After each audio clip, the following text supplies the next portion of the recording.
کے پی میں تو ہر ریڈی والے سے لے کے چیف منسٹر تک ہیلتھ انشورڈ ہے. سبسکرائب کریں اور بیل دبائیں تاکہ کوئی خبر رہ نہ جائے. کیانی صاحب آپ بھی موجود تھے, اپوزیشن بڑا رولا ڈال رہی تھی کہ بیچ دیا, سب کچھ ختم ہو گیا, لیکن ترین صاحب نے جو بات کی یہ تو بڑی خوش آئند بات ہے پاکستانیوں کے لیے کہ اسٹیٹ بینک اٹانومی اس کی زیادہ انشور ہوئی ہے, لیکن آئی ایم ایف کے حوالے تو یہ بینک نہیں کیا گیا. بسم اللہ الرحمن الرحیم. صاحب ڈیفینیٹلی آپ نے سنا فائنانس منسٹر نے جو باتیں کی, یہ تو بلکہ دیکھیں نا, اگر پارلیمانی کمیٹی بلا سکتی ہے تو پھر اٹانومی سے بہتر پارلیمنٹ کی سپیریورٹی کیا ہو سکتی ہے.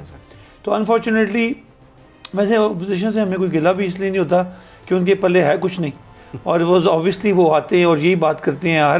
میں نے کہا کہ ان کو من و سلوا بھی اگر ہم اتروا دیں نیچے تو وہ راضی نہیں ہوں گے. آبویسلی یہ چیزیں انہوں نے کرنی ہے, لیکن آج کا جو ان کا ایٹیٹیوڈ ادروائز تھا, کیونکہ جب آپ کی پلے کچھ نہ ہو تو آپ جو بیہیو کر رہے ہوتے ہیں, آج کافی ان کا جو کنڈکٹ تھا وہ اچھا نہیں تھا, پارلیمانی نارمس کے خلاف تھا.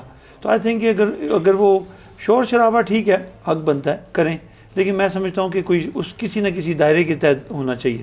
اور آپ نے ابھی سن لیا ان کو کہ بھئی یہ تو بورڈ بھی جو ہے ایگزیکٹو بورڈ ہے وہی سارے فیصلے کرے گا, وہ بھی کویشچن اس کے اوپر بھی کویشچن ریز ہوتا ہے تو دے کم ٹو دا پارلیمنٹ.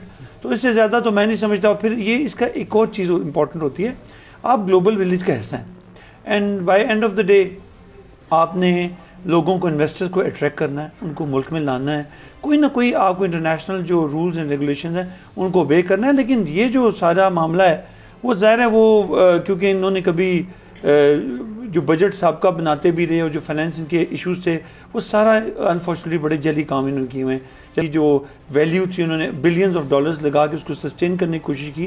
تو انفارچونیٹلی میں سمجھوں پاکستان کا جو 40-50 سال میں جو حشر ہوا ہے وہ انہی اقدام کی وجہ سے ہوا ہے جو کہ یہ ایک ذاتی فیکٹری کو چلانے کے لیے استعمال کرتے رہے ہیں. That's very unfortunate.